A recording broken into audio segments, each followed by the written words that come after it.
बबलू सोचता है। हरिचरण के खिलाफ इसे भड़का तो दिया है। इतना सब सुनने के बाद तो ये हरिचरण को खाना बनाने के लिए नहीं बोलेगा, मुझे ही बोलेगा, क्योंकि इसके पास और कोई रास्ता भी नहीं है। लेकिन इतने से काम नहीं चलेगा, मुझे इस आग को और भड़काना होगा ताकि सारे लोग हरिचरण के खिलाफ हो जाएं और कोई उसे दावत में खाना बनाने के लिए ना बोलो। कुछ दिन ऐसे ही गुजर जाते हैं। बबलू सोचता है, कमाल है, वो भाई अभी तक नहीं आए। मैंने तो उन्हें हरिचरण के खिलाफ अच्छा खासा भड़काया था। उनको तो अभी तक मेरे पास आ जाना चाहिए था, क्योंकि कल ही उनके घर दावत है। एक काम करता हूँ, मैं ही उनके घर जाकर देखता हूँ। बबलू उस आदमी के घर जाकर बोलता है, अरे भाई, मैं तुम्हारा कब से इंतजार कर रहा था, तुम आए ही नहीं, इसलिए मैं ही आ गया। वैसे तुमने सब सामान तो लाके रखा है ना? वो क्या है ना, मुझे भी थोड़ी तैयारी करनी पड़ती है, और कल ही दावत है तो आज रात से ही मुझे तैयारी करनी होगी। माफ करना बबलू, वो क्या है ना कि मेरी पत्नी की बहुत इच्छा थी कि हरिचरण ही इस दावत में खाना बनाए। वैसे मैंने तो उसे बहुत समझाने की कोशिश की, लेकिन वो नहीं मानी।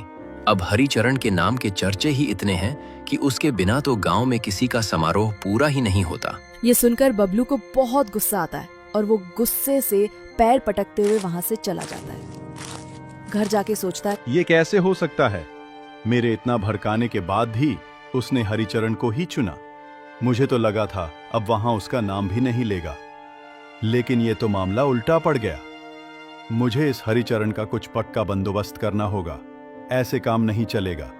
आने दो उसे इसी दावत में, बहुत शौक है ना खाना बनाने का। इसी दावत में उसकी इज्जत की धज्जियां ना उड़ाई तो मेरा नाम भी बबलू नहीं। फिर दूसरे दिन हरिचरण उस आदमी के घर खाना बनाने के लिए आता है। बबलू मौका देखते ही अनाज को मिलावटी अनाज से बदल देता है और अच्छा वाला अनाज कहीं छुपा देता है। फिर सीधे उस आदमी के पास जाकर बोलता है, अरे ओ बबलू, तुम यहाँ क्या कर रहे हो? मैं आपको सच्चाई दिखाने के लिए आया हूँ। आपने मेरी बात पर भरोसा नहीं किया था ना? मैंने आपको कितना समझाने की कोशिश की, फिर भी आप नहीं माने। इसलिए मुझे लगा जब तक आप अपनी आंखों से देखेंगे नहीं, तब तक आपको क्या किसी को भी भरोसा नहीं होगा। आज मैं आपको सबूत के साथ दिखाऊंगा। आप चलिए मेरे साथ, खुद देखिए कि वो हरिचरण किस तरह से खाना बनाता है। बबलू उन सेठ जी को हरिचरण के पास लेकर जाता है और बोलता है, देखिए सेठ जी, ये अनाज देखिए, इसमें आपको कीले दिखाई दे रहे हैं। और ये सब्जियां ही देखिए, ये भी तो सड़ी हुई हैं।